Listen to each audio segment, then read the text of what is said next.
Stormy seas and lost souls. Who is it? She's dreamt of this before. It's coming. What is it? What is it? Is it? They say dreams are visions of our memories, thoughts and fears, as seen by our inner eye.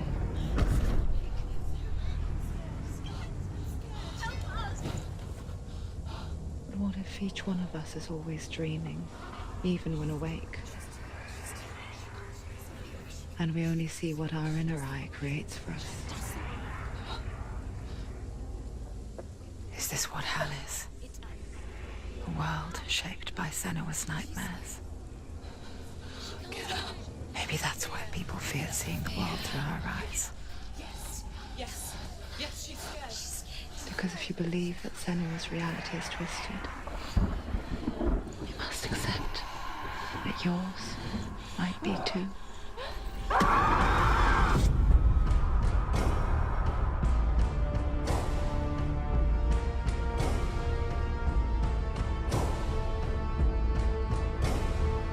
Hellblade: Senua's Sacrifice is a video game about Senua, a Celtic warrior on a vision quest into Viking territory.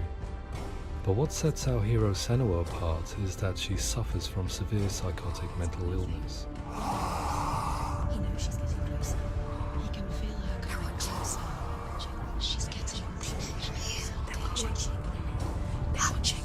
The original idea for Hellblade was to create a classic hero's journey, a journey of suffering, but one where the fantasy world is not another planet or alternate universe, but a world that is constructed in Senua's mind.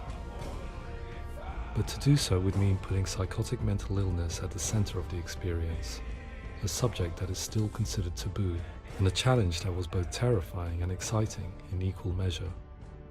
In Hellblade, the starting point was a newly discovered Celtic goddess called Senua in Ashwell, Hertfordshire. When first discovered, her name was thought to be Senua, a name which I liked and kept. I wondered if Senua might have been a Celtic warrior like Boudica who stood up to the Romans. While the Romans had conquered all of Europe, there was a group of Celts up in the furthest reaches of the Roman Empire that could not be conquered, the Picts. And so the Romans built a wall, called Hadrian's Wall, that spans across Britain from sea to sea to keep the Pictish barbarians at bay. The Picts were known for their war paint, painted on with woad, and their matted hair clumped with lime. And so Senua would be a barbarian Pict in this image. What's your name? Senua. I haven't seen you before. I don't leave home much. Oh, Zenua's daughter. I have to go. Wait. Orkney is off the coast of Scotland and was inhabited by the Picts, steeped in history and mystery, and so I made Orkney Senua's home and set the stage for a crisis. In the late 8th century, the first Vikings landed on the Orkney Islands. The population of the Picts crashed thereafter, replaced by the Norsemen of the 9th century. Were they wiped out? We don't know for sure, but it would seem likely given the reputation of the Vikings. The Northmen's brutality is legendary. High-ranking leaders and chieftains of the tribes they conquered were often offered as sacrifice to their gods. The most brutal of these sacrifices was known as the Blood Eagle. I imagine Senua as a young female warrior who returns home from exile to find her partner, Dillion, brutally sacrificed to a Norse god by these hellish warriors from a faraway land. I imagine the horror of this moment and how it would have dragged her deep into mental torment.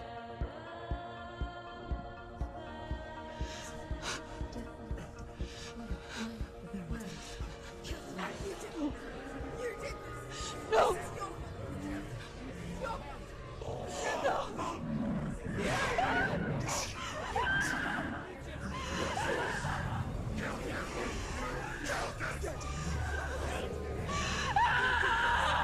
I came to learn that the Celts had a sophisticated and nuanced perspective on the nature of mental disorder. One term they used was gelt.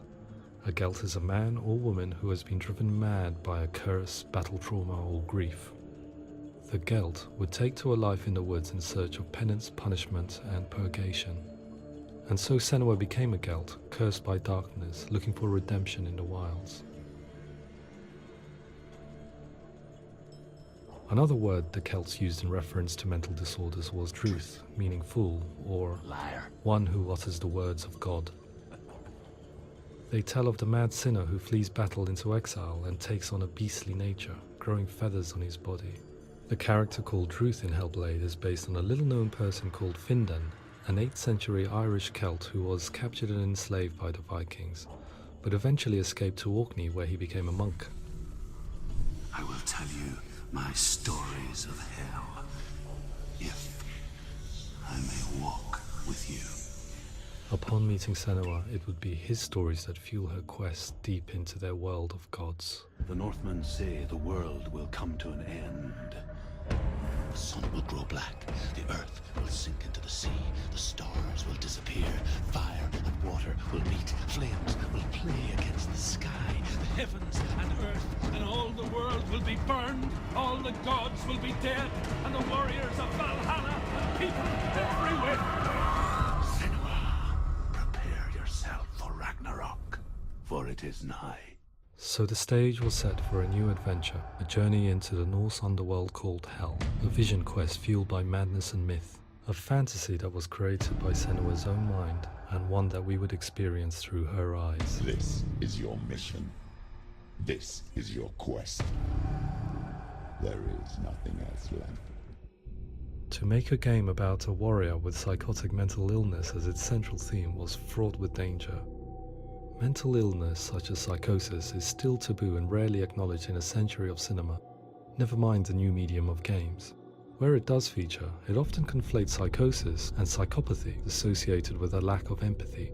It is unfortunate that these two words sound so similar that they are used interchangeably in media. I must admit that I didn't have to look very far to discover my own ignorance of the subject. So we reached out to Paul Fletcher, psychiatrist and professor of health neuroscience at University of Cambridge. Psychosis is a descriptive term, and it refers to having a loss of contact with objective reality. So it's characterized by two main sets of symptoms. One of them is hallucinations, where somebody experiences perceptions when there is no actual objective thing out there to perceive. You're already dead. Who are you? And the other is delusions, where somebody comes to very often bizarre, unpleasant, frightening beliefs when there's no good evidence in favor of them. There's no doubt about it. The source of the darkness is in Helheim. And the goddess Hela holds his soul there. We reached out to Welcome, a biomedical research charity that spends billions on research and awareness programs aimed at improving health. Mental health hasn't always been presented in the media in a way that is particularly helpful.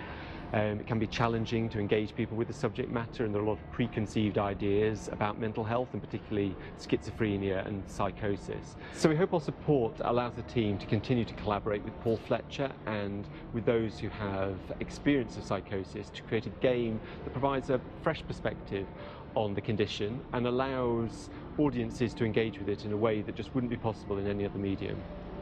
What started out as a brief consultation convinced me that we were only scratching the surface of an immensely deep and interesting subject that could enrich and change the very nature of the game. That's cool. Thanks so much for coming here. Pleasure. Thanks. It's really interesting for me. I'd love to be involved. It's fascinating. Absolutely. Our understanding of psychosis is still very much a mystery, and ways of treating it are still primitive compared to physical illness. After all, it is easy to see the pain and suffering caused by physical diseases or physical trauma. It is not so easy to see the mental suffering and trauma of severe mental illness. But what if we could find a way to see it? Games are capable of drawing you in for hours on end, playing the role of a character who is different from you, experiencing their perspective, and actively involving you in a world that functions with a different set of rules. That voice is not a kind. It's not a voice. Calls you to your death. It's an evil voice. If we were to represent Senua's psychosis, we would have to simulate voice hearing, a common attribute. But how can we simulate something we have no first-hand experience of? Professor Charles Fernyhough, a leading expert in voice hearing from Durham University, offered his help. Hearing voices is an experience that is usually associated with severe mental illness, and crucially we know that hearing voices is a part of ordinary life for many people who don't meet the criteria for mental illness. Yeah. Oh, that's not him in real life. We know voices vary according to where they appear in space. Voices can appear far away in the distance, they can appear right there in your ear, they can seem to be coming from inside your head. Based on the information Professor Fernie Ho provided, I put together a sound brief and invited some actors to the studio. We recorded the actors using a binaural microphone, which records the 3D spatial position of sound, replicating the way sound is heard by human ears. It gives you an incredible sense that the person you are listening to is right there beside you. Can't see that she's going.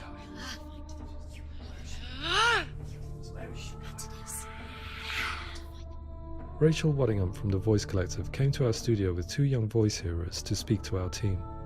We talked at length about their experiences and they listened to our tests, giving us feedback on how we could improve on it. Everyone hates her.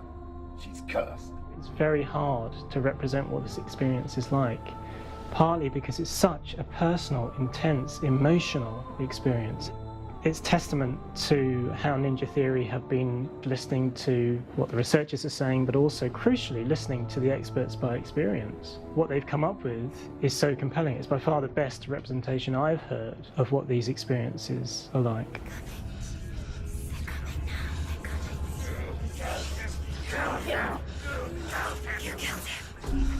Other common attributes of psychosis are visions and flashbacks. We met with Recovery College East, who work with and care for people recovering from severe mental disorders. A group of service users gave us their first-hand account of what they experience. Sometimes when the visions or what we're seeing is too much, it becomes more difficult until eventually we perhaps don't see anything. The people we spoke to, the stories they told, were fascinating, harrowing and mind-boggling. The reality of what people experience was vivid, far exceeding what I could possibly have imagined. We went away itching to represent some of these visions and flashbacks in the game. Hands will know my heart is so, love is so far away. Don't you know how I wanna feel deeper? I could never know how you grow, all these days are killing me. Now I see deep in me insanity does unfold. I just wanna feel deeper, deeper. I just wanna feel deeper, deeper.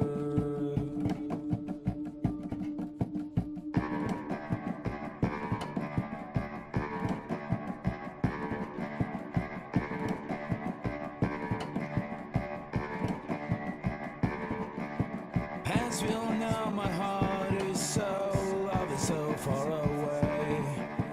Don't you know how I wanna feel deeper? I could never know how you grow, all these days are killing me. Feel like this, read like this, I just wanna live, that's all. I just wanna feel deeper, deeper.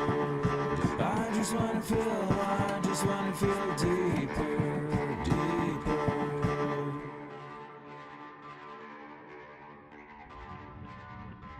To refine our work, we continued to hold meetings with Recovery College East over the course of a year and a half, showing them what we had achieved so far and refining the in-game representations based on their feedback.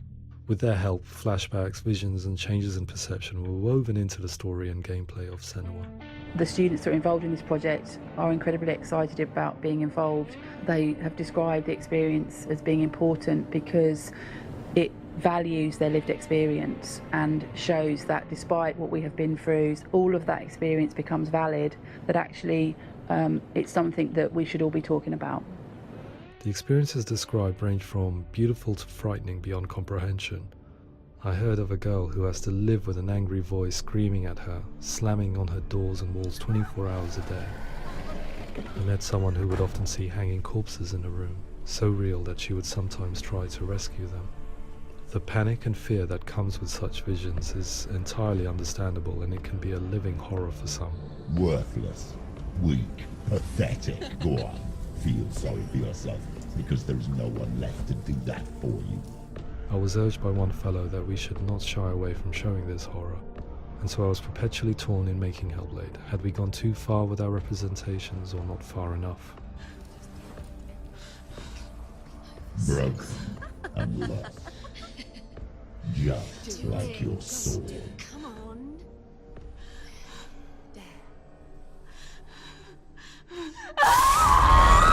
In some ways, voice hearing and visions were the low-hanging fruit, so to speak. There's another aspect of psychosis that is much harder to explain, but one that I think video games are uniquely able to represent, which are often called delusions. People begin to see patterns in the world. They begin to link things that most people wouldn't link. Most of the things that we might think would be coincidence or, not worth commenting on. Nevertheless, that might have a particular salience or importance for them. One individual described how everyday words, sounds, colours and objects were steeped in meaning to him, forming a strange and sinister puzzle that he was determined to solve but could not quite get to the bottom of. It's not just brain dysfunction. It's not like the system shut down. It's actually an incredibly creative process. The person creates a world populated with voices and phantasms and terrors, and they're completely immersed in it. They believe in it. We often invite people into the studio to play the game. In one of our playtests, they played through much of the game, making associations between runes, secret messages, and the threat of darkness that stalked them. There are many things that happen in the world of Hellblade that make perfect sense within the context of Senua's mind. The dark rot that's killing her slowly from within, the secret runes of the gods that block her path to Helheim, and strange associations that exist in the game to confuse you. To complete Senua's quest, you have to internalize and accept the logic and meaning behind these things to progress. Afterwards, they said that they didn't see much evidence of mental illness in the game.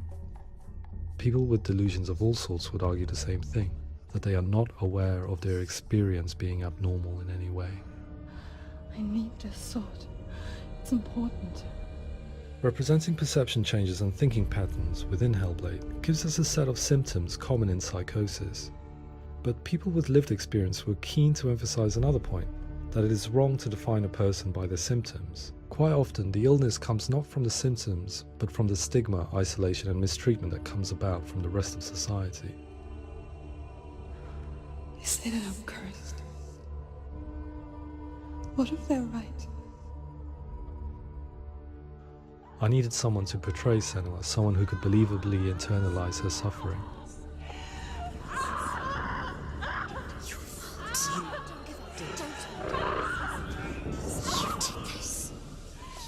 Melina Jurgens, our video editor, had been a stand-in for Senua over a few months while we perfected our motion capture techniques. Without realizing it, she had already auditioned for the role, and I knew her well enough to know that I didn't have to teach her to act, but to relive her own internal pain. As often is the case, those who have suffered mental anguish are never far from us.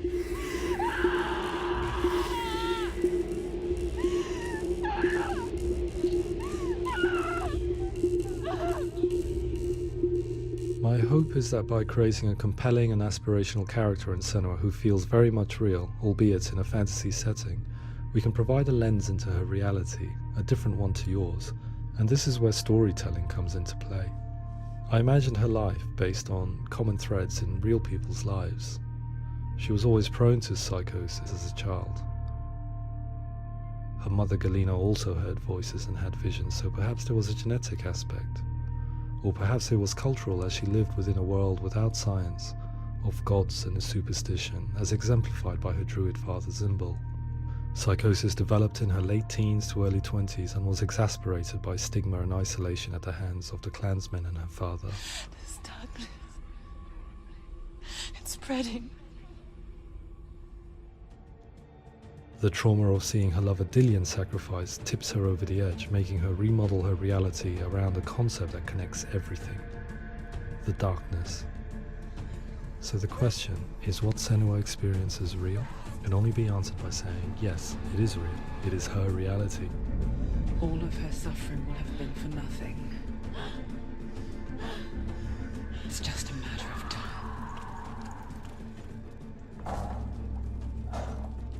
Towards the end of the project, service users and professionals that had collaborated with us were invited to see the near-final game. It was a chance to see if the game had reflected their views or if it had misrepresented them. For me, being involved in especially developing Senua's character has been really important, and being able to bring in my perspective and what I see and what I hear and having that built into the game has been a real privilege. It's gritty and it's meaty, and there are some tough subjects in there that are being tackled with honesty.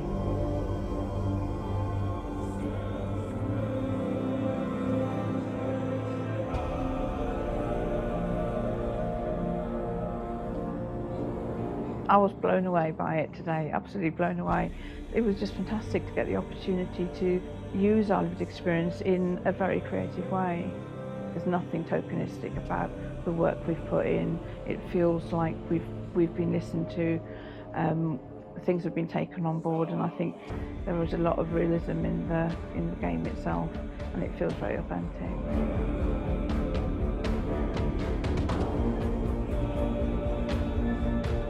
Hellblade will give people a good experience of what it's like to hear voices and have those experiences.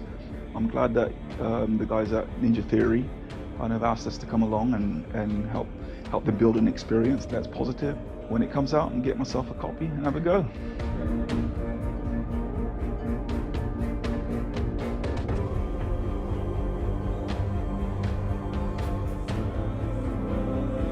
I think all the way through I was really inspired by how the conversations have translated into the game in a way that I think I didn't imagine was possible. So wonderful, really wonderful.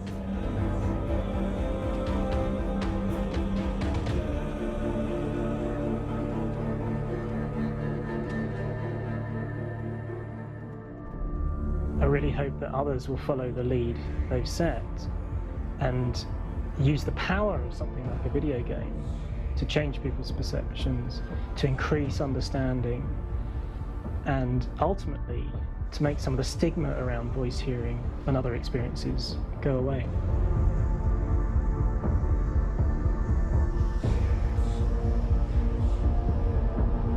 For me, it was really exciting to see something that I explore scientifically being represented so beautifully in a character who's trying to penetrate the mysteries of the environment in which they've been placed, with all of this strange uncertainty and noise and conflicting information that they're getting. I'm very excited by this way of trying to represent mental illness, because I think it actually might be offering us insights that we wouldn't get from pure scientific explorations, and actually giving us quite an empathic view of what it might be like.